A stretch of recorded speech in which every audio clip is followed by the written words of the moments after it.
Sénégal, Sadio Mané occupe souvent la une de la presse sportive. Normal, adulé à l'international et chouchouté au pays, l'enfant de Bambali est un bon client pour les médias en quête de stars. Un successeur à El Hadji Diouf qui a connu un règne sans partage sur la scène médiatique. Mais à la différence du Ballon d'Or africain, l'étoile naissante ne brille pas sur les pages faits divers ou people, il est plus éloquent sur le rectangle vert. Olivier Perrin, son coach formateur au FC Metz, le confirme. Avec toutes les réussites qu'il a eues rapides, il n'a jamais fait parler de lui que par le football, pas par autre chose, ce qui n'est pas le cas de tous les grands joueurs qui parfois font les rubriques des people, mais lui, il fait parler de lui que sur le terrain. Et ça lui réussit plutôt bien, Tierno Seydi. Trop de communication, tout tue la communication pour le garçon. Le garçon doit être un produit rare, comme je dis, ce qui est rare est cher. Donc il ne faut pas banaliser l'image du garçon. Donc il a une très très belle image. Pour le moment, en tout cas, il n'y a pas d'écart de comportement. Alors parlons du sportif qui chaque week-end transporte nos émotions jusqu'en Angleterre. En moins d'un an, Sadio Mané a laissé sa marque à Liverpool où El Hadji Diouf est passé sans marquer les esprits. La comparaison est osée, à la limite anachronique, les époques n'étant pas les mêmes, les effectifs encore moins, mais Diouf et Mané ont quelque chose en commun, le talent, comme son devancier Sadio Mané et de ses joueurs racés aptes à forcer le destin d'une rencontre, Olivier Perrin. À lui tout seul, il est capable de vous débloquer un match et une situation sans aucun problème, grâce à un exploit individuel. Même si votre équipe n'est pas bonne, il peut vous la faire gagner. El Hadji Diouf, qui n'a pas l'éloge facile, lui accorde ce crédit et pousse même la chansonnette un peu plus loin. Je dis que Sadio peut être meilleur, peut même gagner le Ballon d'Or pour 3 points. 3 points parce qu'il est encore jeune, il joue avec une très belle équipe et je crois qu'aujourd'hui, si Sadio gagne en maturité et plus de caractère et plus de confiance aussi, il faut que je sois confiant et dire que je suis le meilleur. Il dégage cette responsabilité-là, il le porte et je crois qu'il pourra être meilleur. La star sénégalaise est bluffée par le talent du gamin. La capacité d'éliminer, d'accélérer et surtout il a une bonne vision du jeu. Maintenant, comme je dis, des fois il est un peu timide sur le terrain, il faut qu'il se lâche. Il faut qu'il ne pense pas à mal, il pense beaucoup si je ne joue pas bien, sinon joue, lâche-toi, prends du plaisir le maximum que tu peux et le jour que tu feras ça, il donnera plus de plaisir au peuple sénégalais. Pour comprendre le jeu de Sadio Mané et mesurer quelle est chez lui la part d'inné et d'acquis, le plus simple est de remonter à ses débuts à l'Académie Génération Foot et écouter ces mots de son président Madi Touré. Mais Sadio a été recruté a été présenté par un de mes partenaires, donc la personne qui s'occupait de la pelouse, qui m'a dit qu'il avait vu un très très bon joueur, donc je voudrais l'amener à la Génération Foot. Je lui ai dit que c'est ta maison, donc tu fais comme tu as envie.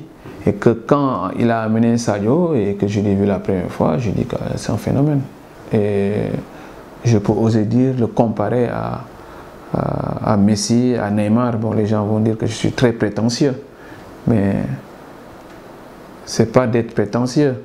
Parce que si je regarde la qualité de ces 3 joueurs, Sadio est issu d'un pays africain où il n'a pas fait de grandes formations, dans des infrastructures qui ne sont pas adéquates.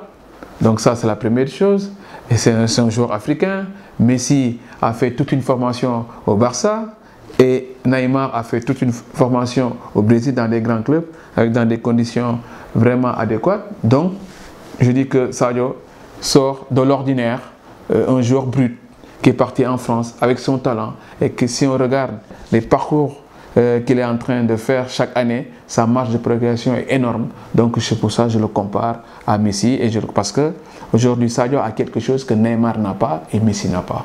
Ça a été l'explosivité qu'il a. Ça veut dire que Sadio, à tout moment, peut surprendre. Même loin de ses terres natales, Sadio ne s'est jamais départi de son arme. Cette confiance en lui qui le fait escalader les sommets les plus vertigineux, renverser les situations les plus improbables. Sadio, il ne connaît pas le mot douter. Et quand on est allé au jeu, je l'appelais, il rigolait. Il me dit, président, moi je sais que je suis fort. C'est quand tu as un joueur de ce trempe, qui est confiant, qui sait qu'il a des qualités et qui ne doute pas. Mais attends. Technique aseptisée, physique relookée, Sadio se bonifie au fil des matchs. Aujourd'hui, je crois que Sadio est beaucoup plus conscient de son potentiel et de ce qu'il peut faire avec, parce qu'il est en train de grandir en tant qu'homme. Donc, et je crois qu'il est loin d'avoir atteint son maximum. Aujourd'hui, déjà athlétiquement, c'est un garçon qui est capable de faire beaucoup plus d'efforts qu'il en faisait il y a un an et demi. Donc aujourd'hui, je dirais qu'il a cette capacité déjà au niveau des efforts, du volume des efforts qu'il fait, à en faire beaucoup plus dans un match et donc à être beaucoup plus décisif encore. Le FC Metz, son premier club européen, avait flairé ce talent et ne voulait s'en séparer pour rien au monde. Mais il a été pris dans son propre piège. Tierno Seydi, agent du joueur à l'époque, raconte le feuilleton du transfert à Salzbourg. C'est un des transferts les plus rocambolesques que j'ai eu à faire dans ma carrière d'agent. Mais c'est une belle histoire, c'est une belle histoire. En plus, c'était 6 mois avant, il était inconnu au bataillon. Il jouait en L2. Le club est descendu en national. Et je pense qu'Aliou Cissé a eu le nez creux de venir le chercher. Je ne sais pas par quel biais il a su que Sadio Mané était au FC Metz. En tout cas, ça a été une bonne pioche pour lui, puisqu'il est venu le chercher pour le dernier match de qualificatif. Et puis dans la foulée, il y a eu la qualification aux Jeux Olympiques. Le garçon a fait un gros tournoi. Et puis dans la foulée, il était l'objet de beaucoup de sollicitations des clubs français, des clubs anglais et pas mal d'autres clubs. Malheureusement pour l'Angleterre, ce n'était pas possible parce qu'ils ne réunissaient pas les conditions. Parce que vous savez qu'à l'Angleterre, il y a un nombre de matchs quand on n'est pas européen. Et Sadio était loin de toutes ces conditions-là. Donc ce qui faisait que ça ne pouvait se faire. Même si les clubs se sont intéressés, dont West Ham à l'époque. Et puis après, les clubs français frileux comme d'habitude n'ont jamais voulu se mouiller. Parce que pour eux, un joueur qui est en national ne valait pas certains investissements. Et je pense que le seul club qui a voulu se manifester à cette période, vers les derniers jours du Mercato, c'était Nice qui avait fait une offre, le dernier jour du Mercato, de 1 million d'euros. Et alors qui était loin des prétentions des FC Metz, qui était à la base entre 2,5 et 3. Le dernier jour du Mercato, au moment où Sadio s'apprêtait à aller jouer en national, je me rappelle si je ne me trompe pas, à Quevilly, je reçois l'offre de comment dirais-je, Salzbourg, qui avait fait une offre autour de 2,5 millions. Et puis derrière, de fil en aiguille, bon, ils sont montés à 3. Pour eux, c'était le maximum pour un joueur national. Mais comme le FC Metz, à la base, la discussion, c'était entre 2,5 et 3. Mais malheureusement, le président Bernard Serin, pris par les partenaires, ne voulait pas le transférer. Et donc, en repoussant l'offre, il dit, allez, ce sera 4 ou rien. Alors moi, j'étais dans la position où j'étais en train d'affiner et puis d'essayer de trouver un compromis entre les deux parties, entre Salzbourg et Metz. Mais bon, Bernard Serin, dans sa stratégie, en disant 4, Salzbourg ne mettrait jamais 4 sur Sadio Mané. Alors que j'avais incité à ce moment-là de prendre les 2,5 millions ou 3 millions et de demander un pourcentage à la revente, puisque j'étais persuadé, en tout cas c'est ma conviction, que Sadio Mané finirait par être un très grand joueur parce qu'il avait tout. Mais le FC Metz, pris dans son propre piège, a accepté finalement les 4 millions d'euros. Enfin, a été surpris que Salzbourg accepte de mettre 4 millions d'euros. Et voilà comment le FC Metz s'est retrouvé dans l'obligation de vendre, alors qu'en disant 4, c'est une façon de fermer la porte. D'argent sur la table, le FC Metz joue la montre pour retenir sa pépite. C'était méconnaître la détermination de son agent, prêt à aller au combat, quitte à apeurer son poulain. L'anecdote de Tierno Seydi est croustillante. L'anecdote, c'est qu'il était sur le point de partir jouer en national le même jour. Le bus était là, le sac dans le bus.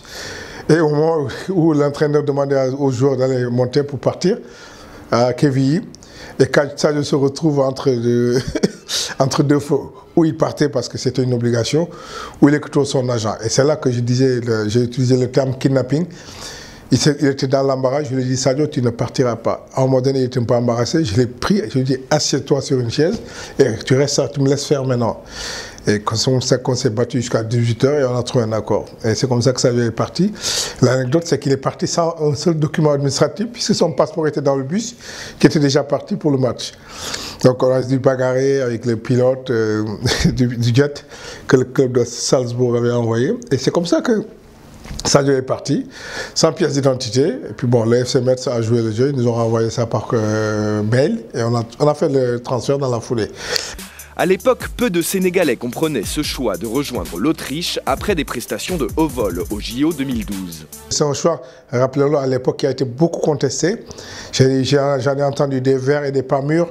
Voilà, machin, bon, tout a été dit dans les forums, sur les sites. Mais bon, j'étais persuadé que pour moi, c'était le championnat tremplin pour lui.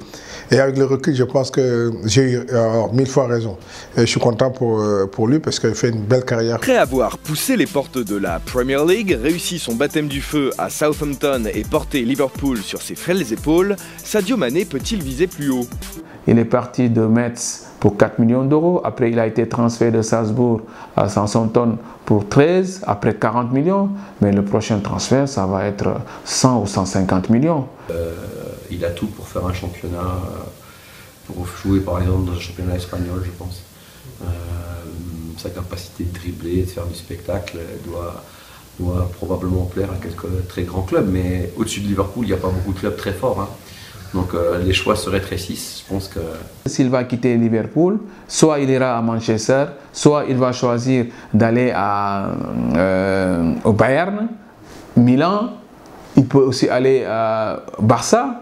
Ça fait partie de ses plans, au Real. La palette technique du joueur s'élargit au fil des ans, mais une question subsiste.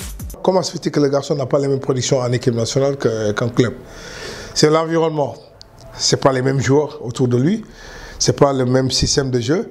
Moi, je serais le coach, j'essaierai de m'inspirer de ce qui se fait avec eux, voir dans quelles conditions ce garçon, puisqu'il est décisif, il marque, il fait des gros matchs. Essayons de même s'il ne faut pas faire du copier-coller, mais bon, essayer de voir là où le garçon peut vraiment révéler son talent, quoi. Olivier Perrin croit avoir la réponse. Ce genre de joueur, vous ne pouvez pas le brider complètement. Donc après, ça dépend du système, de l'animation de l'équipe. Ou l'un ou l'autre, c'est pas un problème pour moi parce que c'est un garçon qu'il faut laisser libre. S'il est dans l'axe, il faut le laisser aller à droite, à gauche. Et s'il est à droite, à gauche, il faut le laisser aller dans l'axe. Donc il faut le laisser avec son feeling parce qu'il est capable d'éliminer des joueurs, d'obtenir beaucoup de coups de pied arrêtés aussi. Et donc il faut bien le baser à un endroit quelque part au départ, mais ensuite il faut le stabiliser. Il faut le laisser son talent s'exprimer. Diouf semble être du même avis, mais titille un peu le joueur. Il faut voir les discussions qu'il a avec l'entraîneur. Il faut voir comment l'entraîneur l'utilise aussi. Tout ça, c'est important. Est-ce que lui aussi, il discute avec l'entraîneur de là où il veut jouer, de là où il est meilleur? Comme je dis, c'est une communication, c'est un management. Il doit parler avec l'entraîneur, c'est là où je veux jouer. Je veux être un électron libre, je veux être à gauche, à droite, là où je peux apporter l'équipe. Parce que quand tu es le leader, le physique, moral, et sur le terrain, c'est à toi de prendre tes responsabilités et parler avec l'entraîneur. Parce que sur le terrain, c'est à toi de faire gagner l'entraîneur. And the second scored despite 2 saves from